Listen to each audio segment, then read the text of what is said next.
여기 함께 보실 하나님의 말씀 빌립보서 4장 4절에서 7절까지 말씀을 함께 봅니다. 빌립보서 4장 4절에서 7절까지 말씀 다 찾은 줄 알고 또 앞에 자막을 보시고 말씀을 함께 읽도록 하겠습니다. 함께 말씀 읽습니다. 시작. 주 안에서 항상 기뻐하라. 내가 다시 말하노니 기뻐하라. 너희 관용을 모든 사람에게 알게 하라. 주께서 가까이 오시니라. 아무것도 염려하지 말고 다만 모든 일에 기도와 간구로 너희 구할 것을 감사함으로 하나님께 아뢰라. 그리하면 모든 지각에 뛰어난 하나님의 평강이 그리스도 예수 안에서 너희 마음과 생각을 지키시리라. 아멘. 할렐루야. 성도 여러분, 우리가 이 땅을 살아가면서 날마다 기쁨으로 살기를 원하세요? 아멘. 아니면 날마다 슬픔과 고통과 근심, 염려로 살기를 원하십니까? No.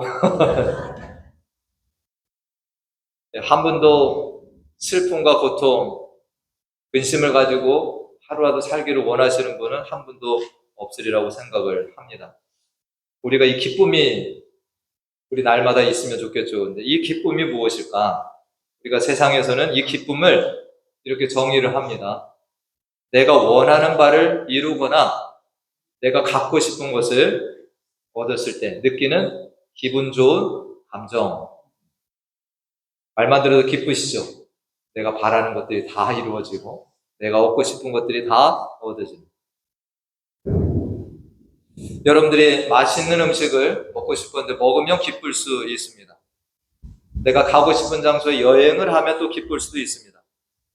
내가 원하는 성공을 이루었을 때 기쁠 수도 있습니다. 많은 사람들의 칭찬을 받을 때 우리는 기쁠 수가 있습니다. 이 세상의 불교도 그런 것을 이야기를 합니다. 여러분들 세상에 종교가 있잖아요. 불교에서 이런 말을 합니다. 사람이 이 땅을 태어나 살아가는 중에 이 많은 감정들이 있는데 그것을 4개로 축약을 하면 희로애락이다 이렇게 얘기를 합니다. 희로애락.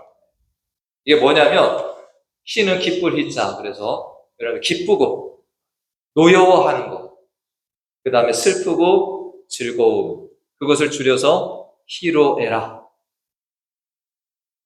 불교도 이러한 인간들의 감정이 일시적인 것이라는 걸 인정합니다. 이건 일시적인 것들이다.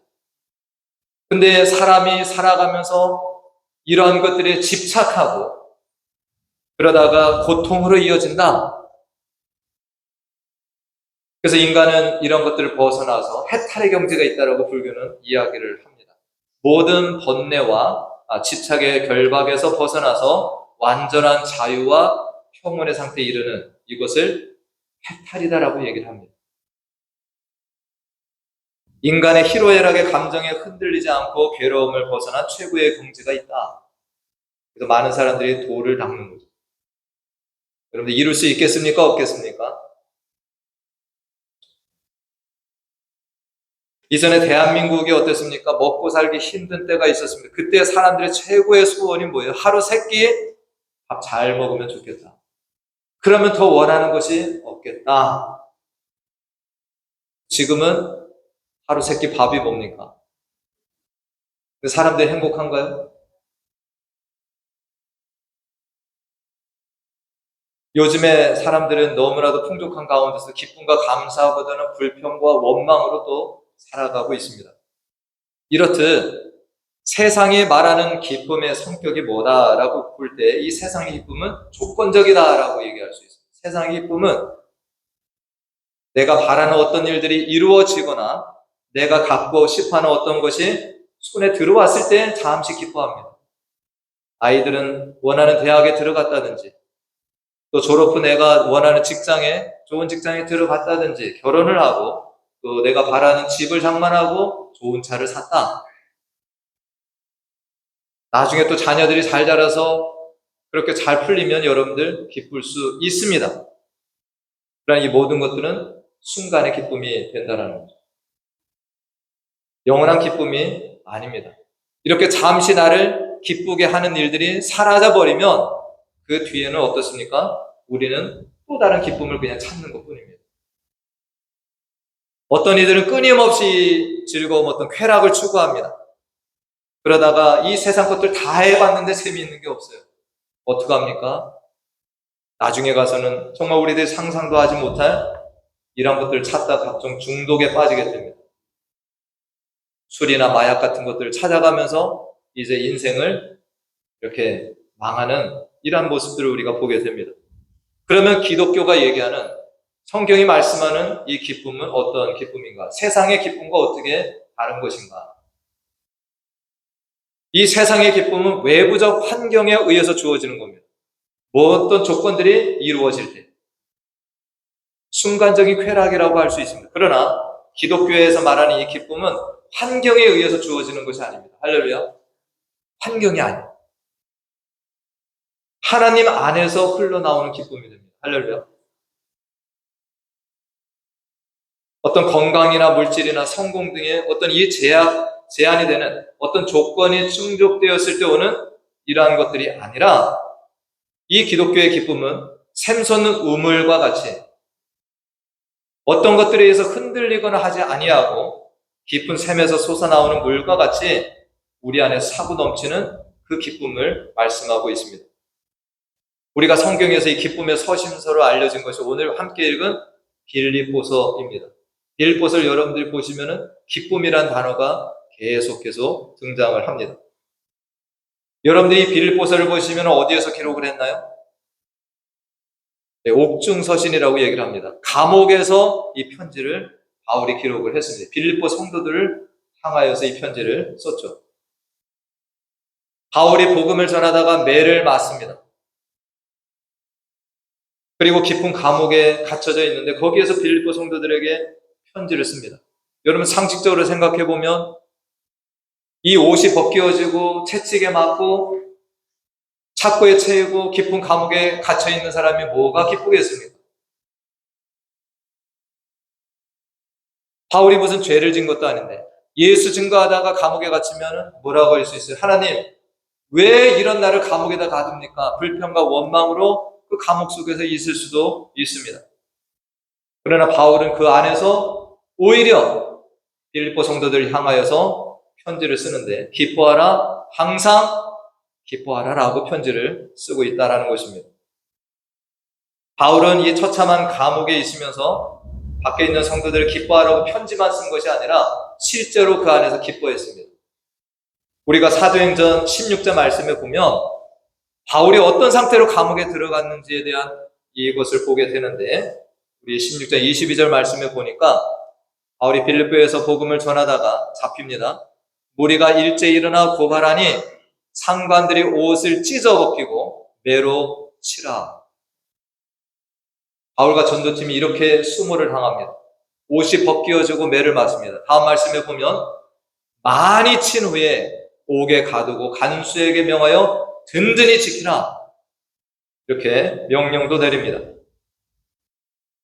바울이 지금 낮에 복음 전도하다가 매를 맞고 지금 이렇게 깊은 감옥에 갇혔는데 뭘 합니까? 그 안에서 다음 말씀 보니까 그가 이러한 명령을 받아 그들을 깊은 옥에 가두고 그 발을 착고에 든든히 채웠는데 다음 말씀에 보면 한밤중에 바울과 실라가 뭘 했습니까? 기도합니다. 할렐루야. 이게 제정신입니까 지금? 근데 바울과 실라가 하나님 앞에 기도합니다. 한밤중에. 그리고 나서 한 것이 뭐예요? 하나님을 찬송하매라는 거예요. 여러분들 이거 정상적으로 이해할 수 없잖아요. 근데 거기에서 하나님을 기도하고 찬송하고 죄수들이 들었다. 바울과 실라는 그냥 기뻐하라고 편지만 쓴 것이 아니라 감옥 속에서 실제로 이렇게 기뻐하는 삶을 산 것입니다. 어떻게 가능한가요? 그 안에도 누가 함께 하셨어요? 감옥 속에 함께 하시는 하나님의 임재를 경험하고 성령의 동행하심을 거기서 누리고 있는 겁니다. 그래서 기뻐할 수 있는 겁니다. 오늘 갈라디아서 5장 말씀에 이제 성령의 열매 두 번째인 우리가 희락, 기쁨에 대해서 우리가 함께 살펴보는데, 이 갈라디아서 말씀에는 희락으로 되어 있지만 이 기쁨과 동일한 의미가 듭니다. 바울은 예수 그리스도를 만나고 그분을 증거하는 삶을 살면서 이 성령의 열매인 희락을 누리면서 살아갑니다. 이 열매 가운데 살아갑니다. 그의 기쁨을 막을 것은 아무것도 없습니다. 감옥에 있어도 그는 기뻐했습니다. 그러기에 그는 감옥 속에서도 밖에 자유한 성도들에게 오히려 항상 기뻐하라고 편지를 씁니다. 근데 이 편지를 받는 빌립보 교회가 오히려 자유로움 속에 있지만 걱정하고 근심하는 속에 있습니다. 기쁨을 잃어버리고 살고 있습니다. 첫째는 이유가 뭡니까? 빌립보 교회의 기쁨이 사라진 이유는 지금 빌립보 교회를 세운 사람이 누구예요? 사실은 바울이 전도하면서 세운 교회입니다. 그래서 빌립보 교회는 이 바울의 전도 여행에 동참하고 계속 후원을 합니다. 근데 이 바울이 감옥에 잡혀서 지금 뭐 하고 있는 거예요? 고문당하고 언제 죽을지 모르는 이것을 지금 빌립보 교회 성도들이 생각하니까 염려 속에 있습니다. 두 번째는 빌립보서 2장 26절에 보니까 바울이 감옥에 갇혔을 때 빌립보 교회 지도자인 에바브로디도가 이 바울을 돌보기 위해서 갑니다. 근데 그 에바브로디도조차도 뭐합니까? 병들었어요. 이 26절에 보니까 그가 너희 무리를 간절히 사모하고 자기가 병든 것을 너희가 들은 줄 알고 심히 근심했다. 에바브로디도도 병든 중에 교회를 근심하는데 이 빌립보 교회도 자기들의 지도자가 또 병들었다고 그러니까 또 그것도 근심입니다. 기쁨을 잃은 거예요. 세 번째, 빌립보 교회가 기쁨을 잃은 요인이 우리가 4장 2절에 보면 또 이런 일도 있습니다. 바울이 편지를 하는데 내가 유오디아를 권하고 순두개를 권하더니 주 안에서 같은 마음을 품으라. 빌립보 교회 또 무슨 문제가 있어요? 내부적으로 성도들의 다툼이 있습니다. 유오디아와 순두개가 교회 지도자들인데 둘이 분쟁이 일어나서 교회가 또 이런 분열되고 아픔이 있는 겁니다.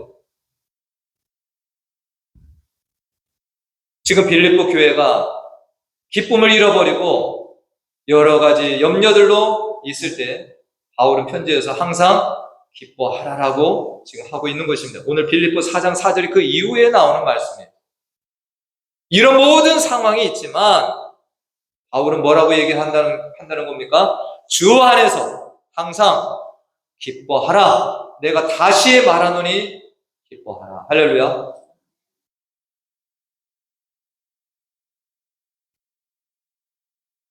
우리 그리스도인들이 하나님의 교회가 세상과 같이 어떤 조건들이 채워져서 거기서 기뻐하는 우리들이 아닙니다. 우리는 언제라도 주 안에서 항상 기쁨을 가지고 나아가야 된다는 것이 바울이 전하는 하나님의 뜻입니다. 바울이 감옥에서 풀려나고 에바브로디도가 병에서 나음을 받고 이 빌립보 교회 내부의 어떤 이 분열들이 해결이 되어지고 그때만 기뻐하고 감사하는 게 아니라 이런 것이 여전할지라도 뭐 하라는 겁니까? 주 안에서 항상 기뻐하라라는 것입니다. 할렐루야.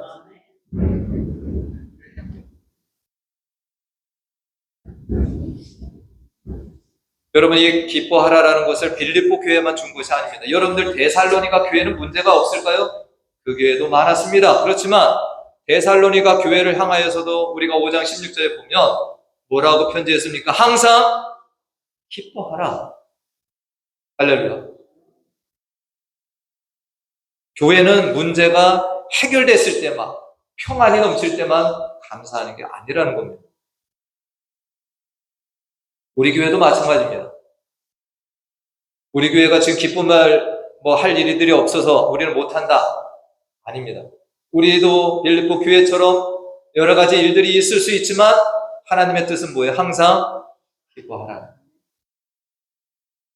이유는 뭡니까? 하나님이 이 자리에 함께 하시기 때문에. 어떤 조건들이 채워져서가 아니라 하나님이 우리와 함께 계시기 때문에 우리는 기뻐할 수 있는 겁니다. 가정도 마찬가지입니다. 우리 가정의 기쁨이 어디에서 올까요? 우리 남편들이 뭐 돈 잘 벌어오고 자녀들이 잘 풀릴 때, 그러면 그것이 없으면 기쁨이 사라져야 되는 겁니까? 재정이 없으면 또 슬퍼해야 되나요? 병들면 슬퍼해야 되나요?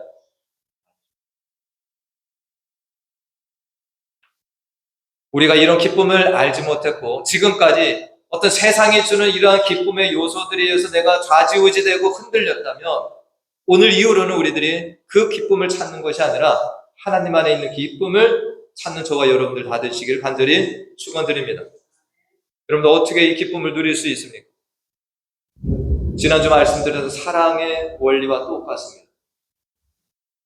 지난주에 사랑에 대한 말씀을 드리면 요한복음 15장 5절 말씀을 드렸죠. 다 같이 읽어봅니다. 나는 포도나무여 너희는 가지라. 그가 내 안에 내가 그 안에 거하면 사람이 열매를 많이 맺나니 나를 떠나서는 너희가 아무것도 할 수 없음이라. 할렐루야. 여러분들 하나님 떠나서 사랑할 수 있다고요? 가짜 사랑입니다. 하나님 떠나서 여러분들이 기쁨을 가질 수 있다고요? 가짜 기쁨입니다. 속지 마세요. 우리가 예수님 바라보고 예수님께 붙어 있으면 자동적으로 열매가 맺어지는 것입니다. 이게 원리. 여러분들 막 애써서 내가 사랑하려고 하고 애써서 기뻐하려고 하지 마세요. 애쓸 일이 있다면 내가 주님께 더 붙어 있는 것, 내가 주의 말씀 안에 사는 것이 애쓸 일입니다.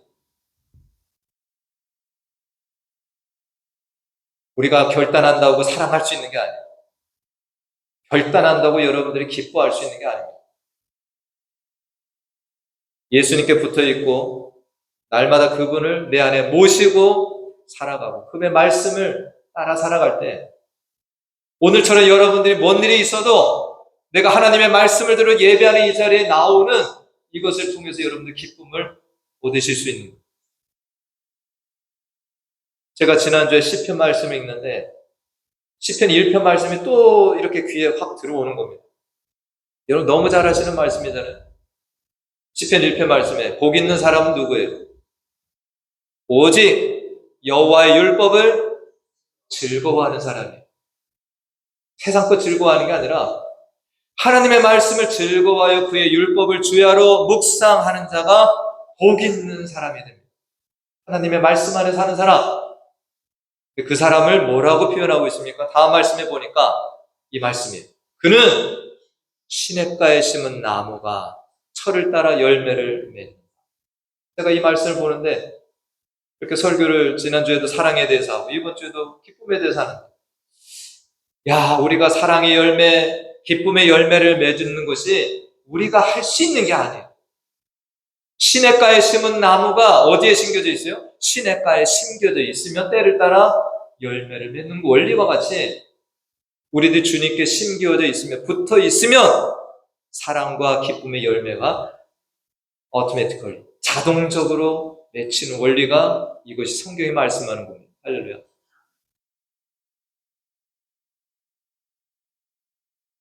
그가 하는 모든 일이 형통할 거래요.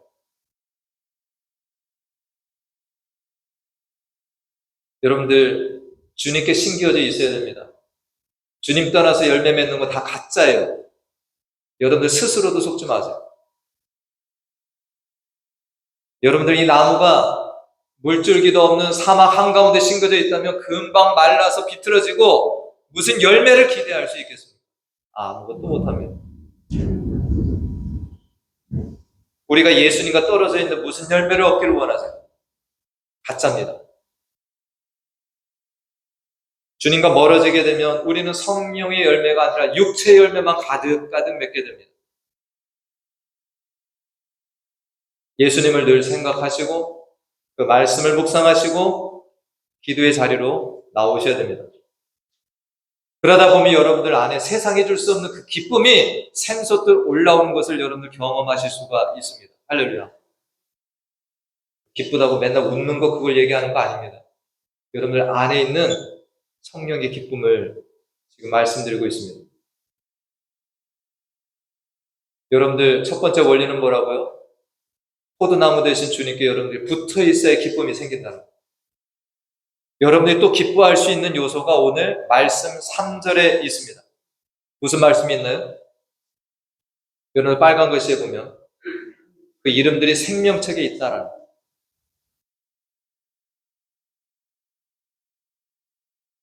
여러분들 세상에 어떤 성공, 내가 원하는 것들 취하고 얻고 이 기쁨을 계속 추구하다 보면 여러분들은 낭패감을 경험하실 겁니다. 그렇지만 우리의 기쁨의 요인이 하늘나라 생명책에 내가 이미 있다라는 것을 생각하시니 이 기쁨을 가지고 살아간다면 여러분들 이것은 영원한 것입니다. 여러분들 누가복음 10장 20절 말씀에서 제자들이 전도여행을 갔다 와요.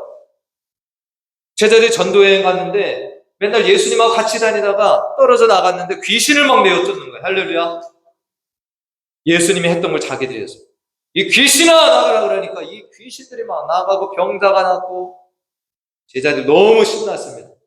예수님 앞에 와서 와 예수님 우리가 명하니까 귀신도 나가고 병자가 나고 주님이 하신 말씀이 뭐예요? 누가복음 10장 20절에 다 같이 읽어봅니다.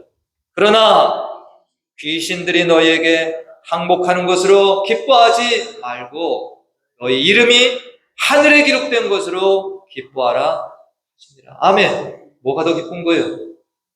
내 이름이 하늘나라 생명책에 기록되어 있는 거예요. 여러분들 이 땅에서 조금 성공했다고 뭐 내가 조금 뭐 했다고 와 내가 하나님 기뻐하실 것 같아. 이런 것들 기쁨의 근원으로 삼지 마시고 내가 하늘나라 생명책에 기록되어 있다. 얼마나 감사하고 기쁘냐. 나 같은 죄인을. 이게 우리의 기쁨의 근원이라는 거예요.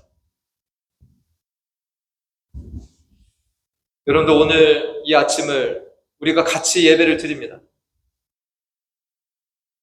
하나님께서 새 날을 허락해 주신 것 여러분들 감사하지 않습니까? 오늘도 하나님의 자녀로 이 땅을 살아가고 내가 하나님을 예배할 수 있음이 감사한 겁니다. 아직도 하나님을 알지 못하고 이 기쁨을 알지 못하는 자들에게 우리가 이 기쁨을 소개할 자들이 되기 때문에 감사합니다. 지난주에 명 목사님 돌아가셨다는 소식을 듣고 여러분들 그분이 3년 동안 그렇게 아픈 중에도 말씀 전했다는 게 저 참 부러워요. 항암 뭐 저는 안 해봤지만 얼마나 힘든지 얘기는 많이 들었는데 그래도 매주간 설교하시죠.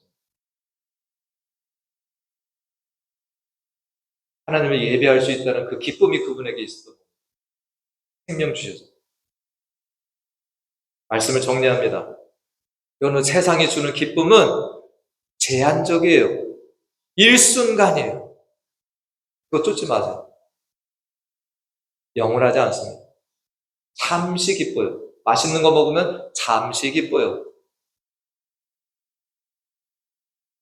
그것들이 사라질 땐 여러분들을 공허하고 더 큰 슬픔과 낙심, 절망으로 빠질 수가 있습니다. 여러분들 건강하다가 병들면 어때요? 그것이 기쁨의 근원이었으면 여러분들 또 좌절하는 겁니다. 높은 지위, 사람들의 인기와 칭찬을 여러분들이 기쁨으로 삼았다면 그것이 떠나가면 여러분들은 희망이 사라집니다. 주저앉게 됩니다. 그러나 예수 그리스도 안에서 우리가 구원받고 그분과 동행하면서 얻는 이 기쁨, 위로, 감사는 세상에서 어떤 환난과 어려움을 당해도 결코 흔들리거나 빼앗기지 않는 진짜 기쁨이 되는 것입니다. 할렐루야.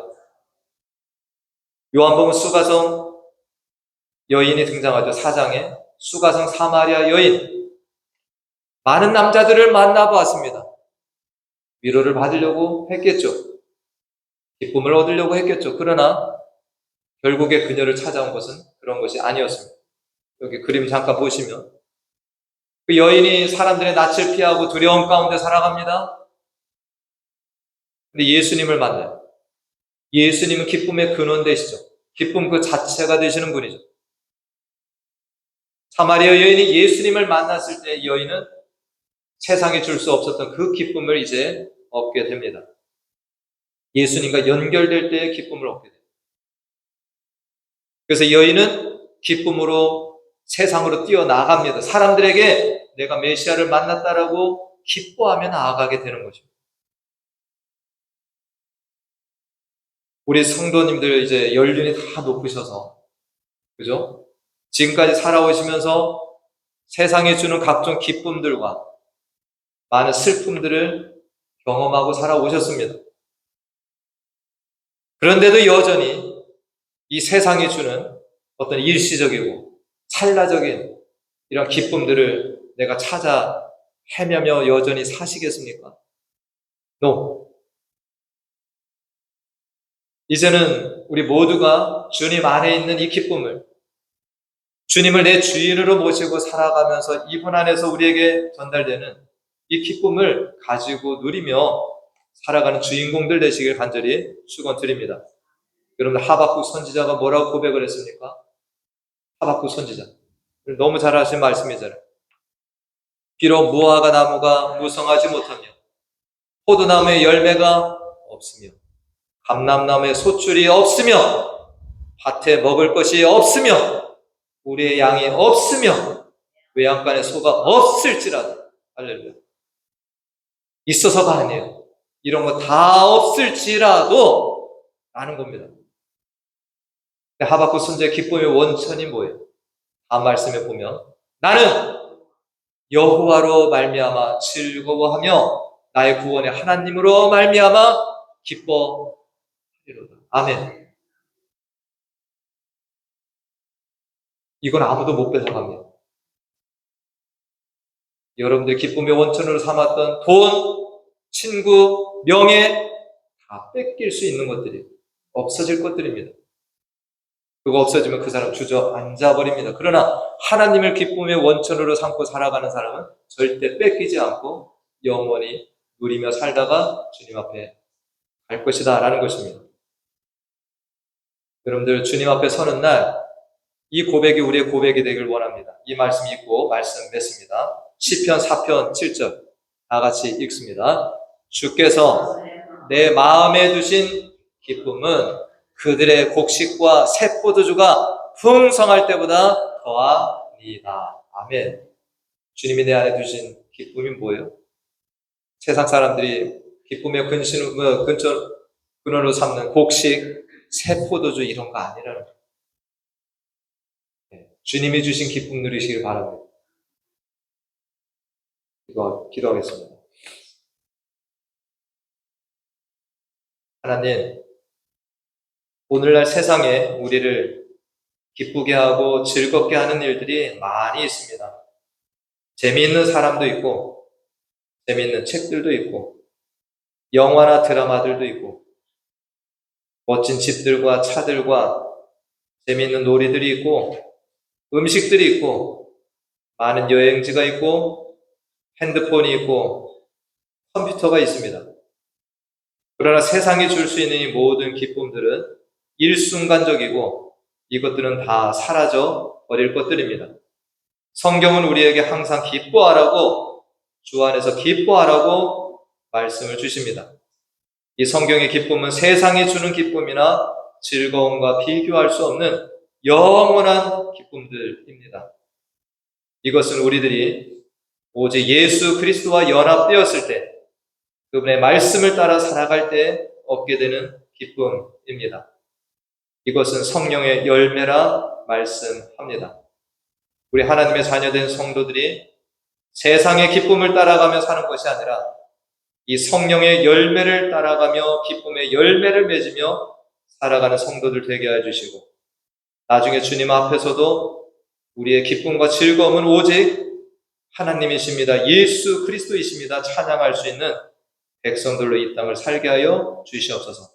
예수님의 이름으로 기도하옵나이다. 아멘.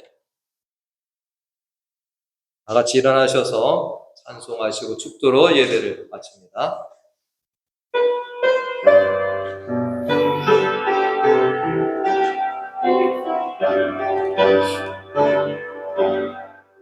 나의 갈 길 다가 예수 인도하시니 내 주 안에 있는 긍휼 어찌 의심하리요.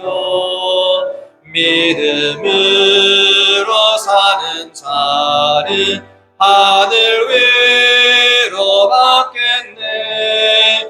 무슨 일을 만나든지 만사형통하리라.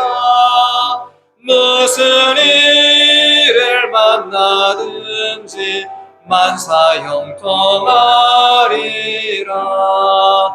나의 갈 길 다가도록 예수 인도하시니 어려운 일 당한 때도 족한 은혜 주시네. 아멘. 나는 심히 고단하고 영혼 매우 가라나. 나의 앞에 반석에서 샘물 나게 하시네. 나의 앞에 반석에서 샘물 나게 하시는 나의 갈 길 다가도록 예수 인도하시니 그의 사랑 어찌 큰지 말로 알 수 없도다. 성령 감화 받은 영혼 하늘 날아갈 때에 영영 누릴 나의 찬송 예수 인도하셨네. 영영 누릴 나의 찬송 예수 인도하셨네. 아멘. 지금은 우리 주 예수 그리스도의 은혜와 하나님 아버지의 무한하신 사랑과 성령님의 교통, 감화, 충만 내주 인도하심이 이 세상의 기쁨과 즐거움만을 추구하다가 예수 그리스도 안에 있는 기쁨과 즐거움을 발견하고 이 성령의 열매인 기쁨을 맺어 하나님께 영광 올려드리며 날마다 주님과 연합되어 이 기쁨의 열매 속에서 살기를 소원하고 나아가는 사랑하는 성도들의 머리 위와 그 가정과 직장, 자녀들 그리고 우리 교회 가운데 지금부터 영원토록 함께 하시기를 간절히 축원하옵나이다. 아멘.